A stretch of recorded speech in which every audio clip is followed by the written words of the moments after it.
How to delete Yahoo account permanently. Hey, what's up guys, welcome back to our YouTube channel. Let's get started.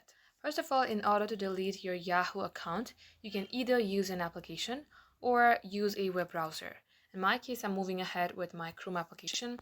At the top search bar, type in yahoo.com and make sure that you are logged into your specific Yahoo account which you would like to delete. And to see if you are logged into your account or not, you will see an initial on your top right hand side. In my case, I have an initial named S. That means I am already logged into my account. Now you will also see a search button just beside the initial. Tap onto it, type in delete. Just as you type in the word delete, you will see delete your Yahoo account by privacy. So tap it. Wait for this to load, and under here scroll all the way below, tap on continue delete my account.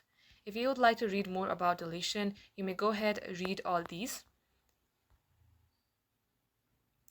Now here you have to confirm your email address. So make sure that you type in your email address correctly, then tap on yes, delete